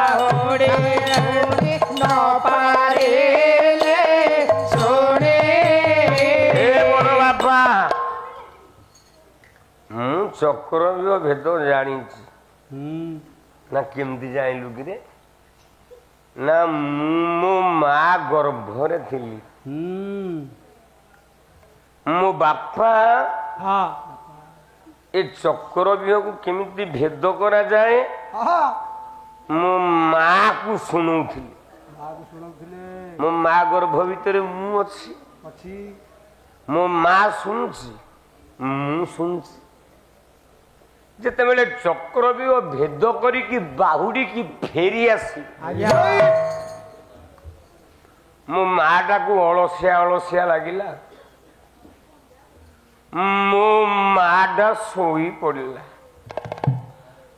ମା ଯେତେବେଳେ ଶୋଇ ପଡ଼ିଲା ମୋ ମା ଗର୍ଭର ସନ୍ତାନ ବାହ୍ୟ ଜଗତକୁ ମୁଁ ଆସିନି ମା ଗର୍ଭରେ ଅଛି ମା ଖାଇଲେ ମା ଗର୍ଭରେ ପିଲା ଖାଇବ ମା ଶୋଇଲେ ମା ଗର୍ଭରେ ପିଲା ଶୋଇବ ମୋ ମାଟି ଶୋଇ ପଡ଼ିଲା ବାହୁଡ଼ିବା କଥା କେମିତି ବାହୁଡ଼ନ୍ତି ସେ ବିଷୟରେ ମତେ ଜଣା ନାହିଁ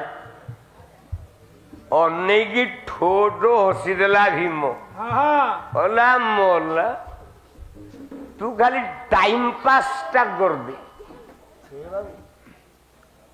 ୱିକେଟ ରଖିବା ଦାୟିତ୍ୱ ତୋର ହଉ ହଉ ହଉ ଆଉ ପାଟି କାହିଁକି ଆସନ୍ତୁ ସେ ଯେତେବେଳେ ଆସୁଛନ୍ତି ଆସୁ କିଛି ଚିନ୍ତା ନାହିଁ ୱିକେଟ ରଖିବା ଦାୟିତ୍ୱ ତୋର ଛକା ବାଡ଼େଇବା ଦାୟିତ୍ୱ ନା ମାନେ ବିହ ଭିତରକୁ ଯିବା ଦାୟିତ୍ୱଟା ତୋର ଆମେ ଜାଣିନୁ ବିହ କେମିତି ଭେଦ କରନ୍ତି ବାହୁଡ଼ିବା ଦାୟିତ୍ୱ ମୋର କହିଲା ଏହା ଶୁଣି ଭୀମ ମାଇଲା କୁଟା ଏହା ଶୁଣି ଭୀମ ଏହା ଶୁଣି ଭୀମ ମାଇଲା କୁଟା ଏହା ଶୁଣି ଭୀମ ମାଇଲା କୁଟା ଆକାଶକୁ ତୋଳି ଫିଙ୍ଗିଲା ଗୋଟା ଆକାଶକୁ ତୋଳି ଫିଙ୍ଗିଲା ଗୋଟା ଘାତେ ଶତ୍ରୁ ହୋଇବେ ପୋଟା ଘାତେ ଶତ୍ରୁ ହୋଇବେ ପୋଟା ବୀର୍ଯ୍ୟ ହୋଇ ଏଡ଼େ ଆସ୍ପର୍ଦ୍ଧା ବୀର୍ଯ୍ୟ ସଦା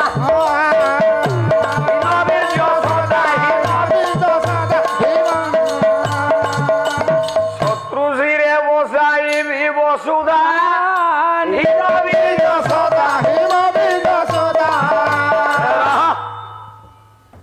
ହଉ ପ୍ରଭୁ ମଙ୍ଗଳ କରନ୍ତୁ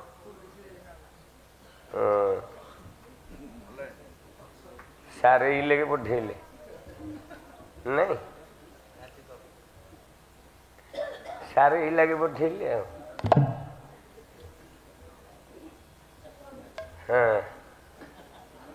ମୁଁ ଅଧଘଣ୍ଟେ ହେଲା ଖାଇକି ଶୁଣୁଥିଲି 6:30 ଆଜି ଆସି ପିଲା ଛାଡ଼ିଥିଲି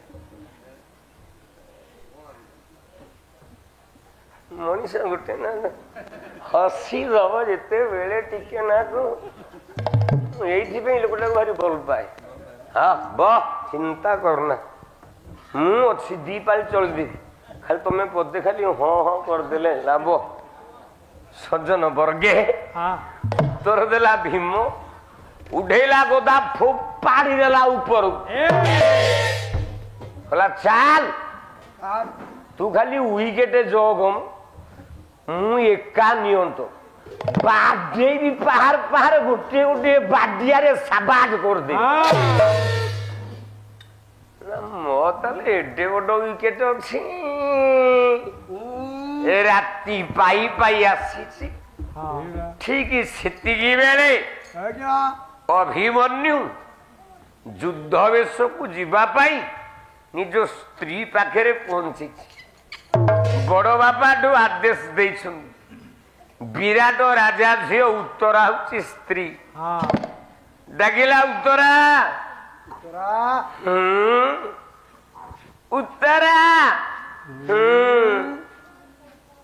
ଶୁଣୁଛ ନା କଣ? ନାଇଁ ମହାଭାଗ୍ୟ ଇଣ୍ଡିଆ ଟିମରେ ଯିଏ ସ୍ଥାନ ପାଇବ ତାର ମହାଭାଗ୍ୟ। ଆଉ ତ ହଜାରେ ଖେଳାଳି ବାହାରିଲେଣି। କାହା ଡ୍ୟୁଟି କେତେବେଳେ ପଡିବ କିଏ କହିବ? ଯାହା ଡ୍ୟୁଟି ଭାବିବ ସେ ରାତି ସାରା ପୁରା ଦିଲ ଖୁସ କହିଲା ମୁଁ ଇଣ୍ଡିଆ ଟିମରେ ସ୍ଥାନ ପାଇ ଯାଇଛି। ଆସ ଆସ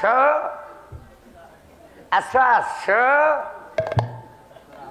ଉତ୍ତରା ଆସ। ହଁ ପ୍ରଭୁ ମଙ୍ଗଳ କରନ୍ତୁ। ମୁଁ ତୋତେ ଡାକୁନି ଆସ ଆସ। ତୁ କିଛି କଥା ନାହିଁ। ହଉ ମୋ ଧନ ପ୍ରଭୁ ମଙ୍ଗଳ କରନ୍ତୁ। ଆୟୁଷ୍ମାନ ଭବ। ଆସ ଆସ। ଯିଏ ଲୁଗା ନେଇଛି ସେ ଲୁଗା ସକାଳେ ନେଇକି ଧୋଇବ। ପୁଅ ବୋପା କିଛି ମାନିବିନି। ନହେଲେ ରାତି ପାଇଲା ବେଳକୁ ମୋ ମୁଣ୍ଡ ଉପରେ 300 ଟଙ୍କା ଧୋଇଥାଉ। ନହେଲେ ରକ୍ଷା ଜମା ନାହିଁ ବର୍ଦ୍ଦିର ରାଣ। ମୁଁ ଯୋଉଟା କହେ ସେଇଟା କରେ ରେ ବାପା। କଲା କିଲୋ ଜମା ଧରି ହରିଣୀ ନୟନା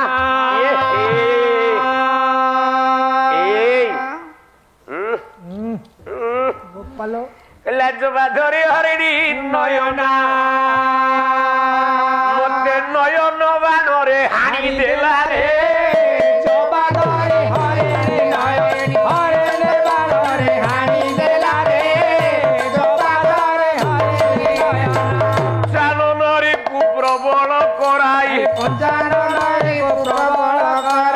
ପଞ୍ଚଶରେ ବାନ୍ଧି ଟାଣି ନେଲା ରେ।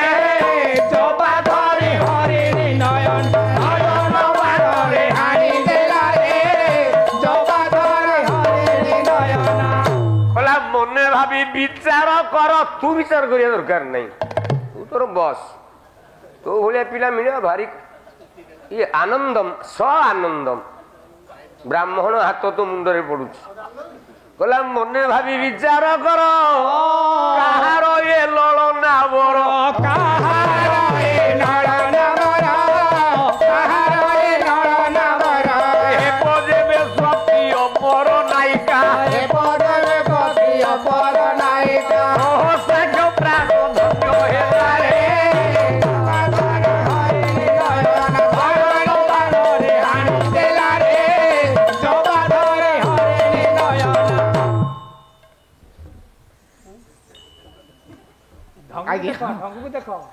କହିଲା ସରଳ ଗାମିନୀ ମାନିନୀ ପୃଥୁନି ତମ୍ବିନୀ କାମିନୀ। ପୃଥୁରେ କାମିନୀ କାମିନୀ ପୃଥୁରେ କାମିନୀ କାମିନୀ। ହେବ ଯେବେ ଗୋରି ମୋର ତ ସୁଶୀଳା। ହେବ ଯେବେ ଗୋରି ମୋର ତ ସୁଶୀଳା। ଯା ଯା ଯା ଯା ମୋ ଯା ଯା ଯା ମୋ। କଲା ହେବ ଯେବେ ଗୋରି ମୋର ତ ସୁଶୀଳା। ଇଏ ମୁଁ କାହିଁକି ଏତେ ଗୁଡେ ପାଳି ଆଣିକି ପଇସା ଖର୍ଚ୍ଚ କରିବି ମୁଁ? କହିଲା ମୁନି ମନ ମାନ ସାରି ଦେଲା ରେ। ଜବା ଧରି ହରିଣୀ ନୟନ ନୟନ ବାଣରେ ହାଣି ଦେଲା ରେ। ଜବା ଧରି ହରିଣୀ ନୟନ। କଲା ଦଶନ ଡାଳିମ୍ବ ଧରି। ପ୍ରକୃତ ଧ୍ରୁବ ଝିଅ ପିଲା ଭଳିଆ ଦେଖାଯାଉଛି। ଭାରି ଭଲ ଲାଗୁଛି ମତେ ଆଜି। କହିଲା ଦଶନ ଡାଳିମ୍ବ ଧରି। ହେବ ଯେବେ ପାତାଳ ଗୋରି। ହେବ ଯେବେ ପାତାଳ ଗୋରି। ହେବ ଯେବେ ପାତାଳ ଗୋରି। ବୋଲେ ନରସିଂହ ଉପଚାର ବିନା। ବୋଲେ ନରସିଂହ ଉପଚାର ବିନା। ବୋଲେ ନରସିଂହ ଉପଚାର ବିନା। ବୋଲେ ନରସିଂହ ଉପଚାର ସିନା। କହିଲା যৌবন বন বন বন বন যৌবন যৌবন যৌবন বন বন যৌবন বন ভারি চালাকি পালিয়াটা সোনাদার সঙ্গে ଅଛି বাবু মুଗ କରିଦେଲା ପାଇଥିଲା 20 ବସ୍ତା ଆଚ୍ଛା ରେଟ୍ ହେଇଥିଲା ସେତେବେଳେ 80 ଟଙ୍କା ଦେଲାନି କହିଲା ବଢୁ ବଢିଲା ମୁଗ ରେଟ୍ 45 ଟଙ୍କାରେ ପୁଅ ବିକିଲା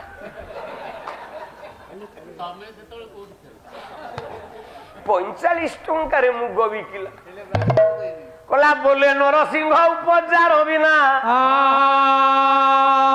ଯୌବନ ବନ ନାଶ ହେଲା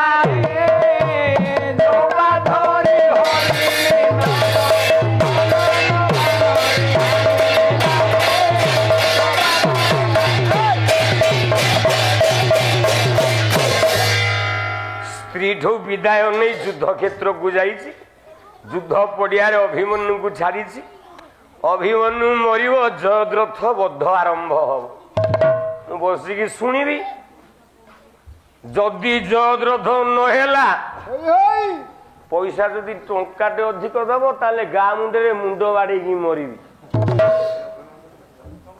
କାହିଁକି ଲେଖା ଯାଇଛି ପ୍ରଥମ ଗାୟକ ଯେଉଁ ବିଷୟରେ ଆରମ୍ଭ କରିବେ ଦ୍ୱିତୀୟ ଗାୟକ ସେଇ ବିଷୟ ଅବଶିଷ୍ଟାଂଶ ରୁ ଆରମ୍ଭ କରି ଅଳଙ୍କାର ଦେଇ ସେ ଗତିକୁ ପରିବେଷଣ କରିବେ ତମେ ଲେଖିଛ ମୁଁ ଲେଖିନି ତମେ ଯାହା କରିଛ ନୃସିଂହ ହୋତା 4 ଦିନ ଯାକ ସେଇଆ କରିଛି ଏଇଠି ଅଭିମନ୍ୟୁ ଖାଲି ମରିବ କଣ ସାଙ୍ଗେ ସାଙ୍ଗେ କହିଲେ ମାରିଦେବି ଗଲା ଯୁଦ୍ଧ କରିବା ପାଇଁ କହିଲା ସପ୍ତରଥୀ ଏକତ୍ରିତ হইলে কারণ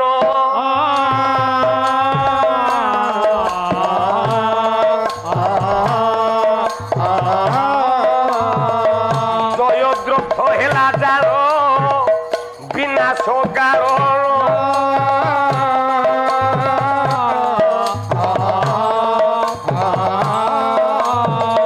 শিরে দুঃশাসন পরা গদা গুপিটিলা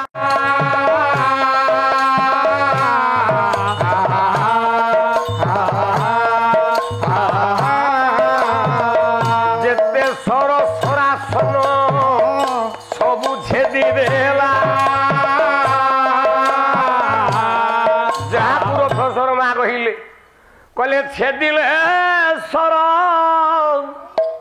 আরে মোর তন্টিলা নাই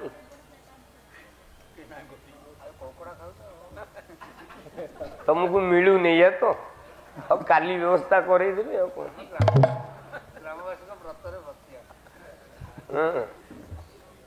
ତଥାପି ତମ ସାର ଟିକେ ଭଲ ଏଇଆ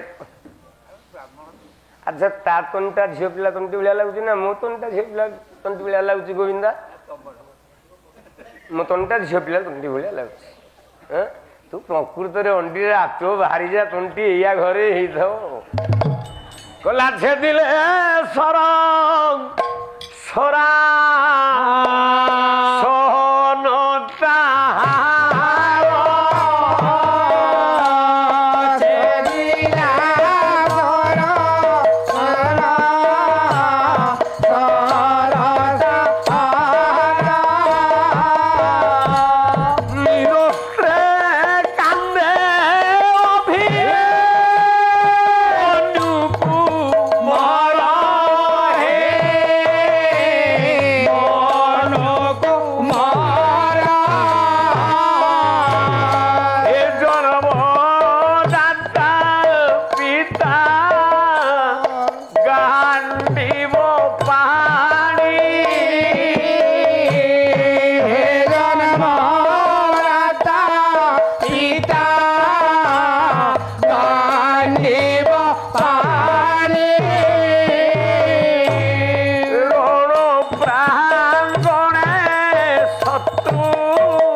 तुम्हें तो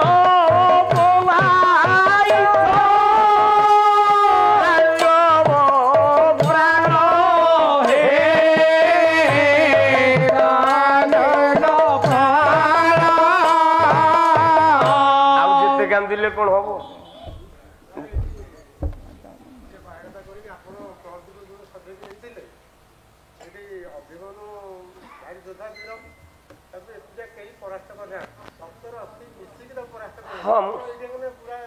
एका धाड़ी परा कहली हाँ सुंदर ना मत कह कालू असुंदरिया गाए कह या कह टोलटा सजेकी नहीं 4 घंटा पर्यंत गली तेणु सप्तरथी एकत्रित होकर तो जानते मु जानी कौन मो सारे मत पढ़े ना मु तो कहली जे सप्तरथी एकत्रित हैला बेले जयद्रथ जगिला दुशासन मुंड को बाहर पिटिला आउ कई जाना जी जाए सजे छाड़नी शुणव कहला ये दुर्योधन पुओ लक्ष्मण कुमार मुंडटा को मोड़ी देला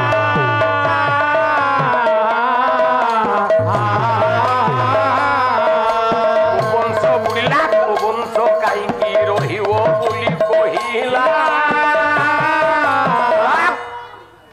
भूल प्रथम करी अभिमन्यु आग को आग मार निज भाईटा को मारदेला आग दुर्योधन पुओ लक्ष्मण कुमार ठिया एकादश द्वार जमी काले गंजा मुड़ी रक्त गाई फोपाड़ ठेला ठेला गंजा मुड़िला भाया मुंडा मुड़ी आमती लक्ष्मण कुमार मरी पांडव ए कौरव माने निर्दय हो गले दया विहीन हो जहा टे पुओ पुतुरा बोली भावुले अल्पे अल्पे युद्ध करुले जिते वंश को बुड़ेला छक्का पिटिला भाया पहाड़े पिटिला दुशासन एकाथरे शेष बोलो दिन जन सिंह शरण रक्षण महाबाबू आनंद सागरे पीर दरबारे सर्वे हरि बोल कर ताली हुड़ हुड़ी दिंतु ए विश्व दुख